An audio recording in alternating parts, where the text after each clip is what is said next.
I'm Amy Halpern-Laff. And I'm John Moscow. Welcome to Ethical Schools. Today we speak with Dr. David Penberg, urban and international educator, author, and speaker, and Adhirath Sethi, member of the Board of Trustees of Agastya International Foundation and author of the recently published The Moving of Mountains. Agastya, where Dr. Penberg was a scholar in residence in 2024, is an Indian education trust and nonprofit based in Bangalore. Welcome, David and Ati. Thank you. Agastya's mission, according to its website, is to spark curiosity, nurture creativity, and instill confidence among economically disadvantaged children and teachers in India. Would you tell us about Agastya's programs, especially the mobile labs and labs on bikes? Yeah, so Agastya was set up at the turn of the millennium, really 1999. So it's running on its 26th year actually now, with the idea of, as you said, sparking curiosity, nurturing creativity, and fostering a culture of innovation. And it started out with that. And as the program and the foundation evolved, it would also bring about caring and confidence as part of its offering that it brought out to these children.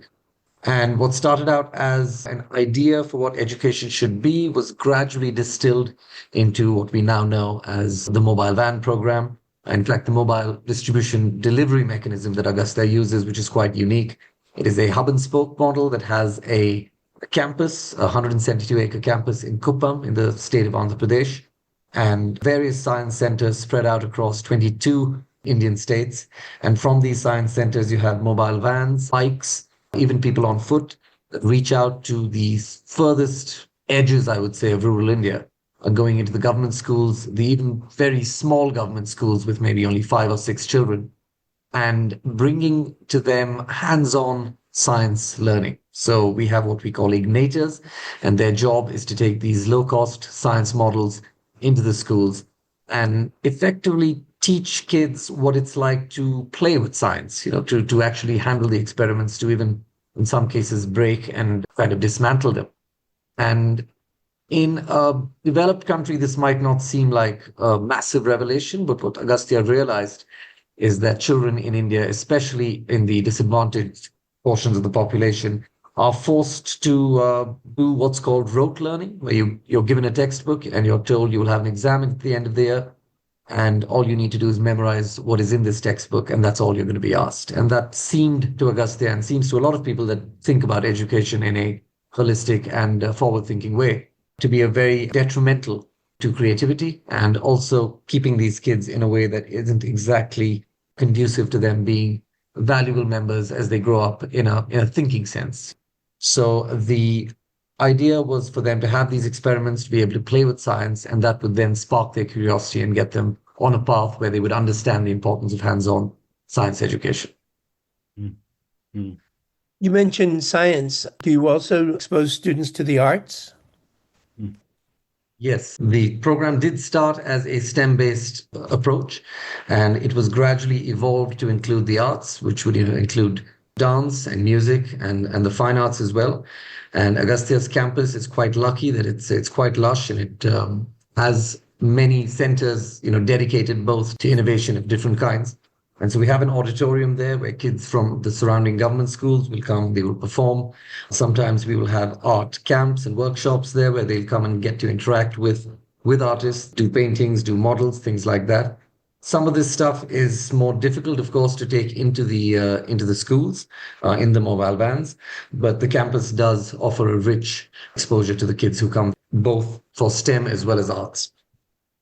So I would just piggyback on that, if I could, and to say that I think there's great intentionality at Agastya to, despite its origins in STEM, as Adi said, to not silo knowledge or disciplines, but to provide an experience for all learners, and that means both students and teachers, to genuinely see the natural overlap between ways of understanding reality and representing it.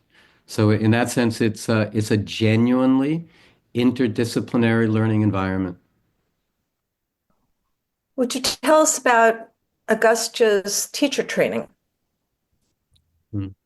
Yes, usually the kids that get a lot of the stuff that we talk about, we say we reach 5 million kids, and we do say that quite proudly. But one of the earliest things that they realized when we started Agastya was it is a chicken and egg kind of situation. Children are difficult to inspire, especially young kids, and that doesn't happen unless the teacher themselves have suitably been inspired. And that's a difficult thing in India where we, as the phrase was coined, teaching had become a profession of last resort. People would go into it simply because there was not much else, especially in the government schools. And so there was a tendency for teachers just to say, well, do whatever you want, not really engaged. Agastya's teacher training basically took that and kind of split it apart and said, right, if we can inspire these teachers, if we can really infuse in them a sense of purpose and a sense of wonder for the same stuff that they would then need to take back to their classrooms, then how would that help? And so what that did was it definitely helped upskill and elevate and level up the kind of teachers that we interacted with, but it also created what we call a force multiplier, which is a lot of these teachers left their positions at some point, or even the ones that came through Agastya, the instructors would sometimes leave, take jobs in government schools, and would kind of pass on this idea and this energy that Agastya would infuse in them, and took it along with them as they did. And so it's been a big success story in addition to the kids that we've reached. We reach about 5 million kids a year. I think we've touched, maybe close to 2 million teachers in the last 25 years in a similar way. I would also say, since I wore the hat of a scholar in residence, and much of my work was with the teacher team, which continues actually virtually to this day, I would caution us to think of it as teacher training to begin with. I think it has much more to do with the idea of seeing adults as learners. So it's about teacher development. And part of the beauty and the symmetry of Agastya is that the very same approaches and methodologies towards working with children, namely experiential, hands-on learning opportunities that are rife with curiosity and questioning, that same modality of instruction and learning is provided to teachers. And teachers are there for week-long institutes, right? And they're coming from all over India, as Adi said.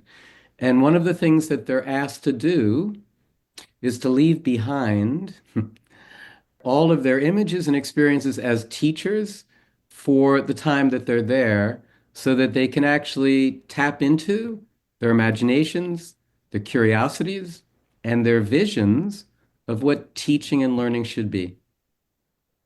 Because, of course, these folks are returning to qualitatively different conditions and environments than they experience at Agastya. Could you talk a little bit about the Young Instructor Leader program?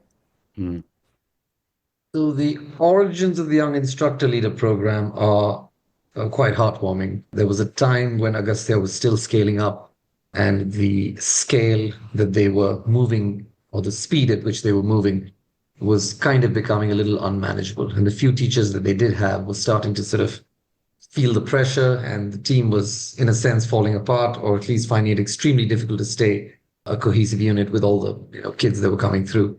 So a specific fair that was supposed to have 500 children visiting, they were suddenly told there would be 5,000.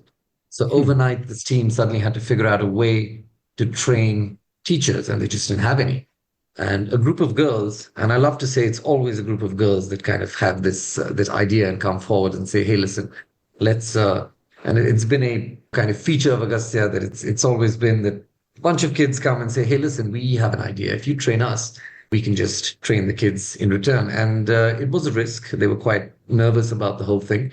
But having no other choice, they said, right, they spent about 3 days training this group of girls. And it was obviously an instant hit. The peer-to-peer learning kind of method that Agastya has pioneered in many ways has existed before. But I think they saw real value in using it as a tool for scaling up without necessarily adding a lot of adults, at one end. And these kids, the girls that kind of came in and offered to be trained, and then, of course, the program was a huge hit, the fair was a hit, became, you could say, the first cadre or the first batch of kids that Agastya said, well, if we find children that are showing the aptitude, showing the inclination, stepping forward and trying to absorb as much as they can from Agastya, then we have to help them and we have to support them more. And so the YIL program became quite a statement within Agastya, because we were never about trying to find maybe the next Ramanujan or finding the next Einstein, because that was always Agastya's philosophy that we want to raise the ocean by a millimeter rather than fill a glass with holy water. That was always the idea. But it was difficult when kids like this step forward to say, well, we do find them and we have. Then do we just let them run with the program, or do we give them the support that they require? And so that has become the YIL program, and we've seen some wonderful outcomes. We've seen the college enrollment rates for YILs being, in the range of around 80%, which is higher than even I would say in some Western countries. India's average is about 20%, so you're looking at a 4x multiplier in terms of the odds that this child is going to go on and do higher studies. We've tracked many of these YLs. I think in total, we've maybe reached about close to about 50,000 of them over the years. And we've tracked their progress as they've left the organization and they've left Agastya's teaching and gone on to do things.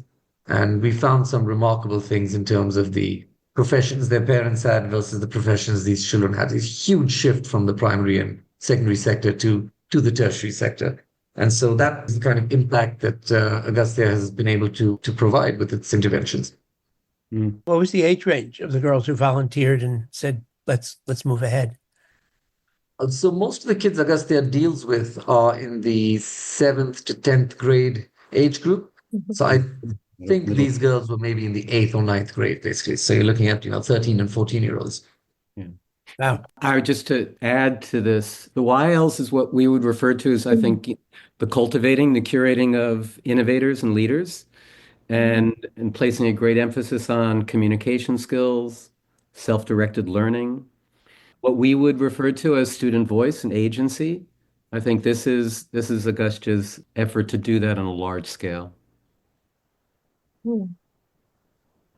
I just had a follow-up. So the students who are in the Young Leaders, are they doing this back at their home schools, or are they doing this while they're on the campus, or both? How does that work?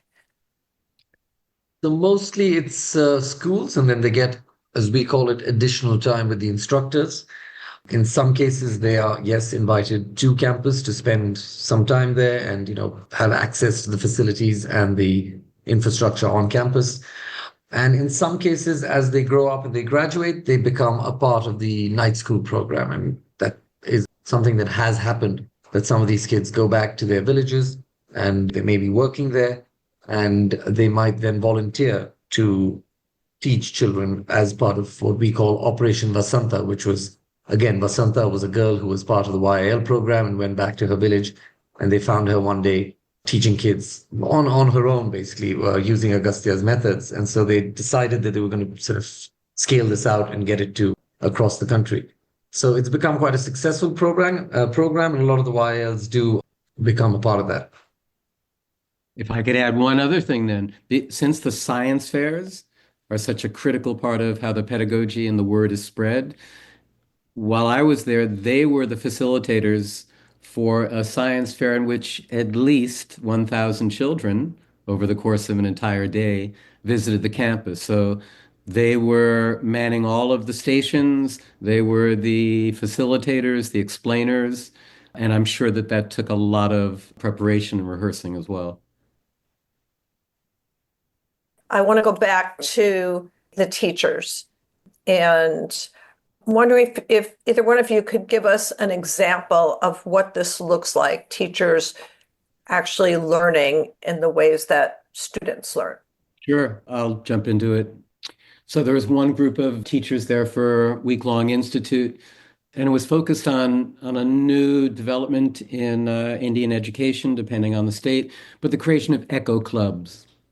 And so the issue of beginning to teach environmental literacy, environmental stewardship, climate anxiety, all of the whole cluster of things around sustainability. So this group came, there were some 60 teachers, mostly all math and science teachers.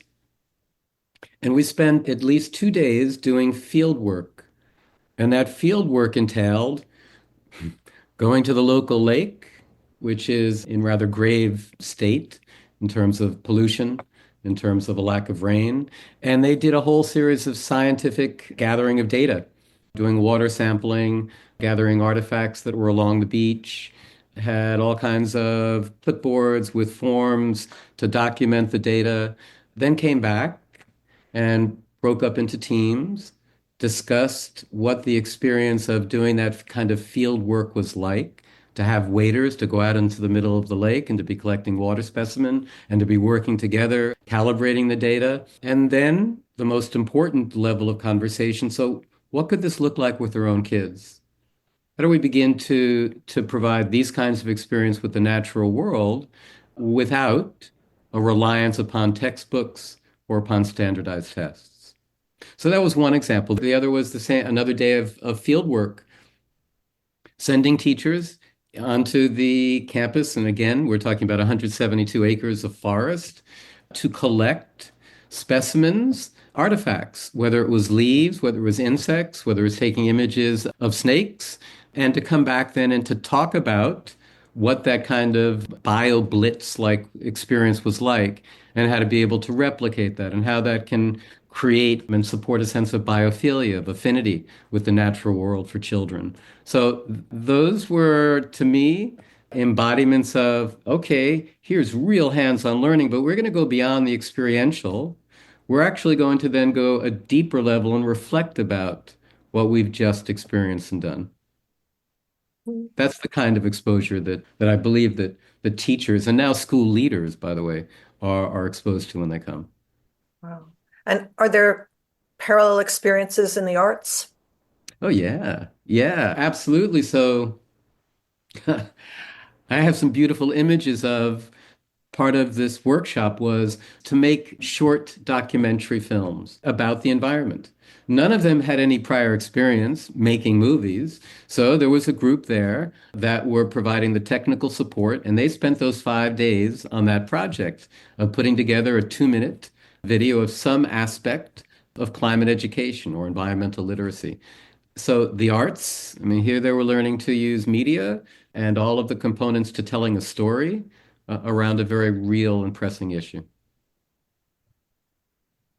David, you said that Agastya is aligned with Nell Noddings' ethic of care. Could you talk about how the ethic of care is practiced at Agastya? Mm. I think it's this overarching web of reciprocity. So reciprocity in regard for the natural world and a sense of regard and therefore reciprocity amongst learners. And everyone at Agastya is a learner. I think we all know that one of the most essential, non-negotiable components in any learning environment are the quality of relationships. And so a great deal of emphasis, focus, orientation is around how do we exercise kindness and empathy to children, to visiting teachers, to foreign visitors. And so that culture of care, that ethic of care that Nell Noddings refers to, it pervades everything that goes on. I guess one last example would be, and correct me if I'm wrong with my pronunciation, Adi, the Shraddha, the morning meetings. So that's circle time, right? And in the best of kindergarten and early childhood and elementary, and maybe if they're lucky, middle school programs, you have those gatherings of the community in a circle in which they're addressing and facing each other, and they're sharing their goal or their intent for the day.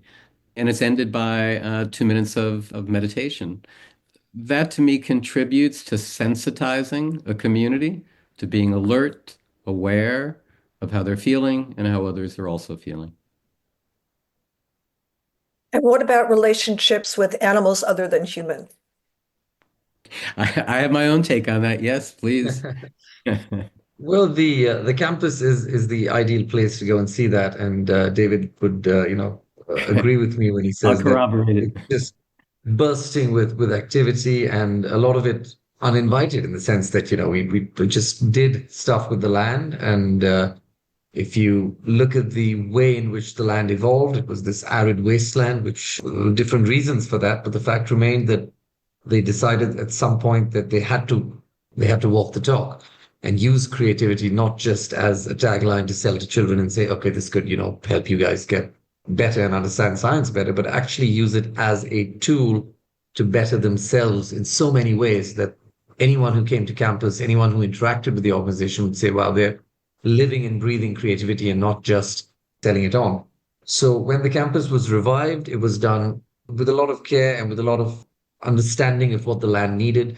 And as it evolved from strength to strength, so from this arid wasteland to smaller plants, slowly being nurtured back to the larger trees that were kind of protected and given a lot of support with organic farming, with using the right kinds of species of trees planted next to one another. I mean, that level of detail was given. And, to revive 172 acres like that is no small feat. So at some point, things started swinging into, okay, the smaller insects have come back. And then now that we've had the smaller insects, we've had the larger sort of the geckos and the lizards have come back. And once they're here, the snakes are here. And once the snakes and the geckos are here, the birds start saying, oh, well, let's hang here for a second. It seems like a nice place in the middle of all this. And the moment, I mean, any ecologist will tell you you get birds on your side, then, you've really hit the tipping point, as it were, right? Because the droppings are brilliant for germinating seeds. They, of course, pass seeds far and wide. It just basically is the point at which the campus suddenly comes back and, says, okay.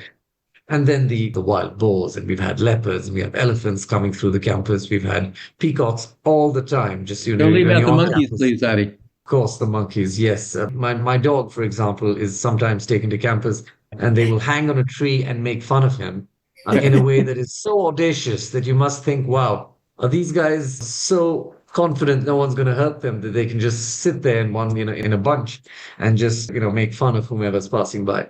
So I think the campus itself is fully vegetarian. You're not, you're told that there's no meat allowed. There's, of course, no alcohol allowed. And I think as David said, there's a harmony, there's a gentleness of purpose, and there is an idea that we don't reserve humaneness and kindness for, some pockets that we then say, okay, we're going to just apply it here. We're just going to let it run wild on this 172 acres, and it's going to feed and breathe. Everyone's going to breathe it in and take it away with them when they leave. This just sounds so cool. It sounds as though Agastya has a lot in common with the kinds of innovative and democratic approaches to education implemented in Central Park East schools in New York, and that we recently talked about with Linda Nathan and Jonathan Mendonça. What do you see as core or common elements of these programs, even though they're in very different settings? I can speak to that because the dots do need to be connected. These are learning environments that are all about cultivating the curiosity, honoring the intelligence of all learners, and creating then this web of relationships, a learning community. They're learning communities. And you would find, I think, the same elements at CPE 1 or 2 that you would find at Agastya, in the sense of this joy is at large. Teachers are respected as professionals and intellectuals, as thinkers who are learners. Learning is not competitive. It is, in fact, collaborative. And it's all about, it has nothing to do with rote learning, as Adi had mentioned. It has everything to do with being open-minded and learning to learn. So those are just on the surface some of the connections that I see. And yes, they are democratic spaces because they're highly participatory. The sense of hierarchy is quite blurred at Agastya. It's not a top-down organization, and I think a sign of the health of any learning organization is the length of time people stay at a school or a community. And in most cases, people averaged at least minimally 10 years who are the igniters and the catalyzers on campus. So that speaks to also that sense of ownership and a sense that you matter. All learners matter. Shouldn't that be how we relate to one another in our communities and our society? I think I would ask that question again, even louder, Amy. Absolutely. It seems obvious to us, and yet the question really is, how come there aren't multiple CPEs and Agastyas in the world of education, formal and informal? Or how do we connect those wonderful islands of innovation? I think another common thread is trust. I know David touched upon it, but we say it more because a lot of people will say that India isn't a high trust society, for multiple reasons. When you look at the overall thing, especially when you go to the disadvantaged sections, it's difficult, speak to someone. Everyone's always thinking, okay, maybe you're out to get me. And, what's in it for you?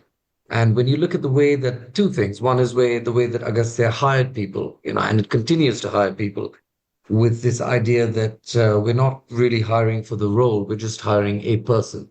And almost all the senior positions at Agastya were filled by folks who didn't have anything definitive. There were roles on offer, but it was basically the seniors saying, right, we think you're a great guy and we think we'd love to work with you and we think you're a self-starter.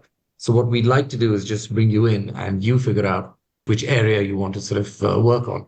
And that requires a lot of trust to put your faith in a person and say, I believe that you will find the right path and that path will help foundation.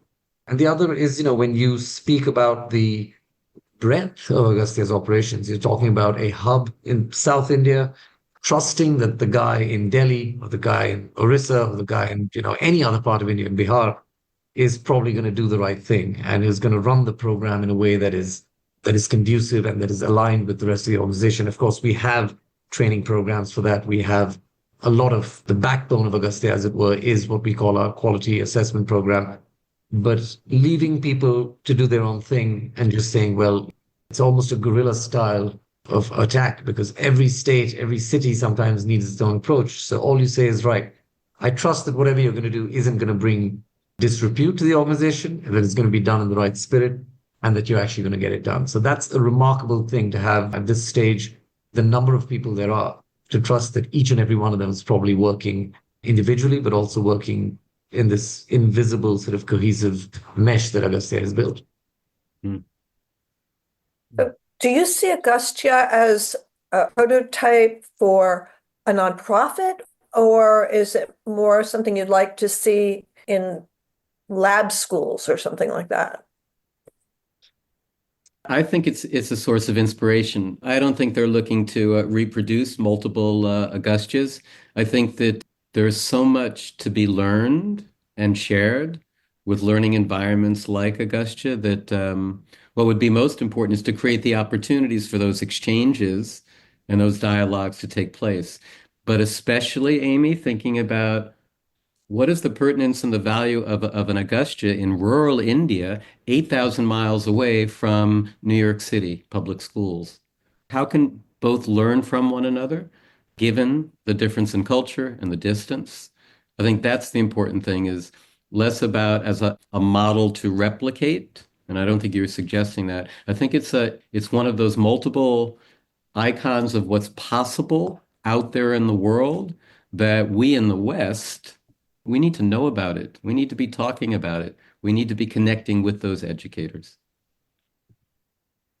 Given what Agastya's been able to do in terms of its growth within India, do you have a vision of what a changed Indian educational system as a whole could look like? And is that a realistic kind of question to ask? The truth is, we're reaching about 5 million kids a year. That's a very small slice of the pie. And so Agastya has this vision of Agastya 2.0, as we call it, to reach 100 million children by the year 2030. And that might have been a little extended by COVID, but it's still very much, the number is still very much, it is out there. And we talk about it all the time, and we, have it on our sites.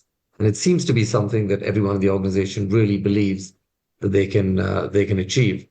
And again, I think it's fair to say that in private schools in India, and I know very few people have the privilege to go there, a lot of this stuff is done in a sense. Hands-on learning is done. Children are encouraged to have more varied experiences in school rather than just learn what's in the textbook. So Agastya right now is more focused on how do we get, as we like to say, how do you reach the child that cannot be reached? Are there children out there who don't believe something like this exists, or who've sort of been forced to think that education is something quite mundane and dry? And that's right now the mission, is to kind of reach those children and tell them, yes, there is another way of learning, and guess what? It's heaps of fun, and you're going to enjoy it. So, are there aspects of Agastya's programs that that schools or districts in the US could adopt, or even that teachers could implement in their classrooms? Mhm.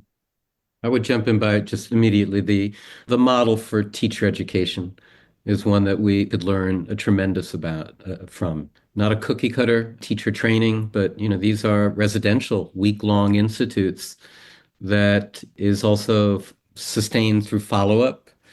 I think that that's one place in terms of how they're working with teachers, in terms of helping them reimagine how to teach and to learn.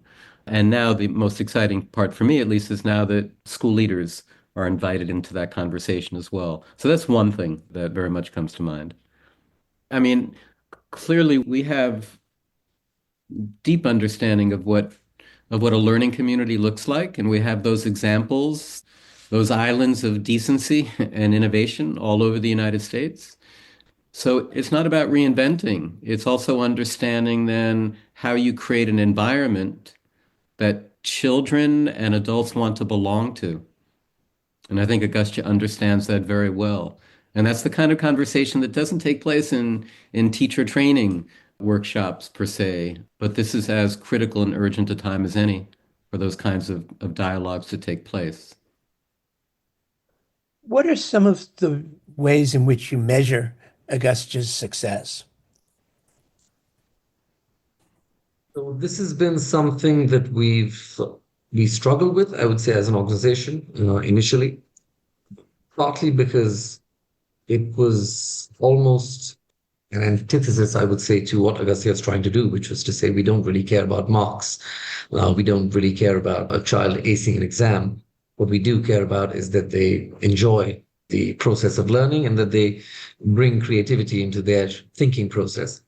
But obviously, that is, and a lot of the donors, to be honest, who came to us initially, and some of the largest ones, believed that. They said that, look, I'm throwing water effectively into a desert. So you don't need to tell me that the land is parched. I know it is, and I know you guys have a bucket. And I know it's going to be a long time before anyone tells me that the water isn't needed on that, dry patch of land.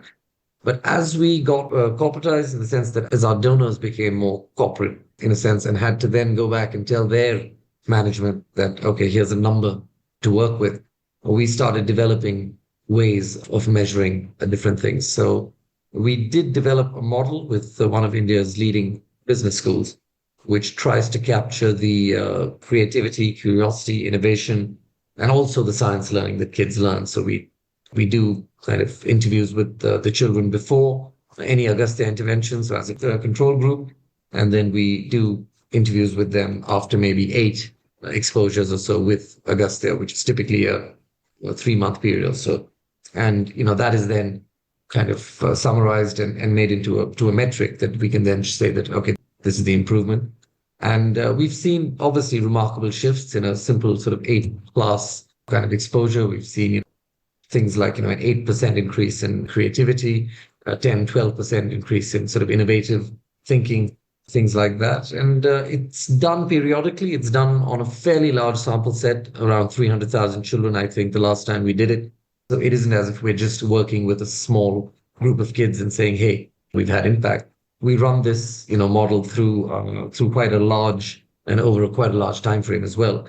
And that allows us in many ways to say, yes, there's an impact that even though we might think, look, any child that you show hands-on science to that has never seen hands-on science before, you don't need a genius to know that that child has been impacted in a positive way.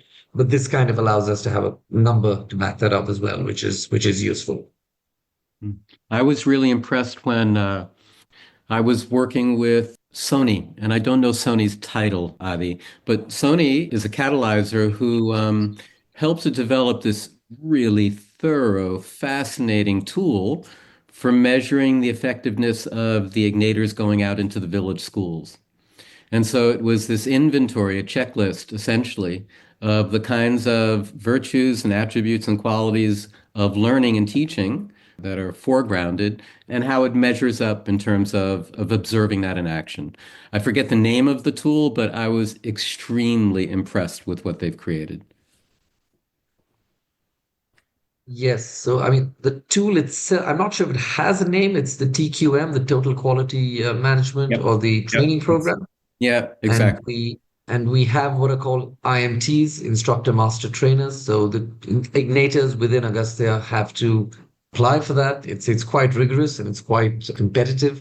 And only a small percent, I think maybe the top 1 in 20 or something like that, make it to what we call IMTs. And the IMT's job is then to go into the field, conduct audits of classes, and then come back and then try and work on, okay, fine, where are we falling short? So they give real time feedback to the igniters on the field, which makes it extremely effective because you're basically saying, okay, I've seen what you're doing, and I'm not going to go back and cloud this with memory. I'm just telling you right now that this is what I believe.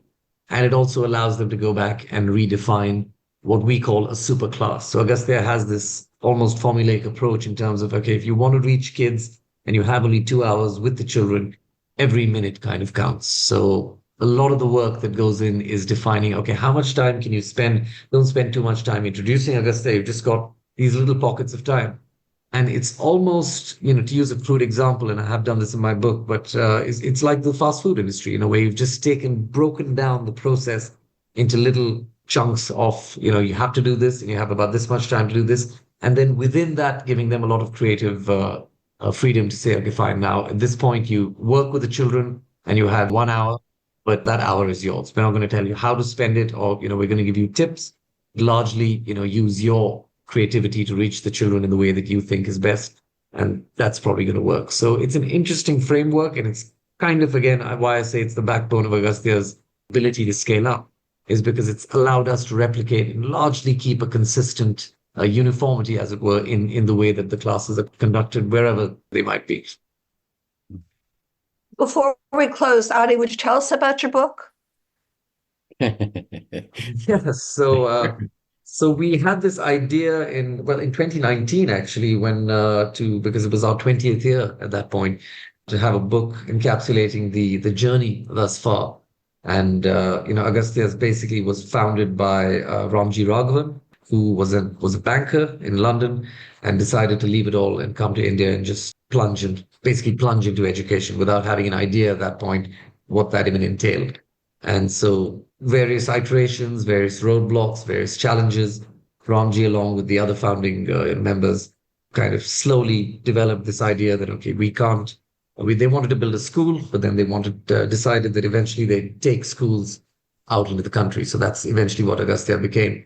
It was a journey fraught with, as I said, challenges, with many, many pivots, and the ideation, and then what eventually became Agastya, what became the campus.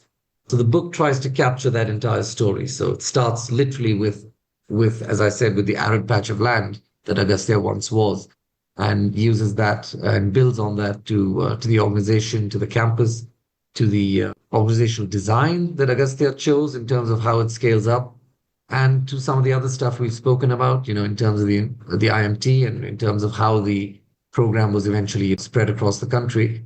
And it looks at the current situation, which post-COVID, where there was a lot of reshuffling and a lot of rethinking that needed to be done you're talking about a hands-on organization that cannot effectively make physical contact while lockdown, etc., was there. So that allowed Agastya to look at the digital space more effectively.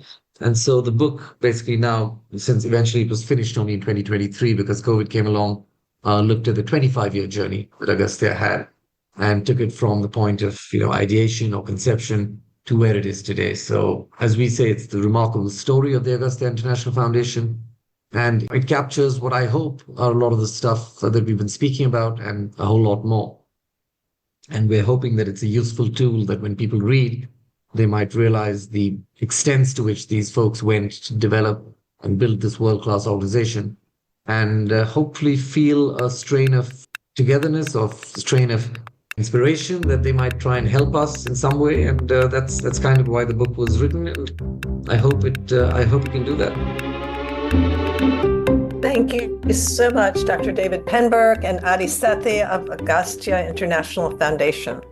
And thank you, listeners. If you found this podcast worthwhile, please share it with friends and colleagues. Subscribe wherever you get your podcasts and give us a rating or a review. This helps others to find the show. Check out our website for more episodes and videos and to subscribe to our monthly emails. We post annotated transcripts of our interviews to make them easy to use in workshops or classes. Contact us at hosts@ethicalschools.org. We're on Blue Sky, Facebook, Instagram, Threads, and LinkedIn. Our editor and social media manager is Amanda Denchi. Until next week.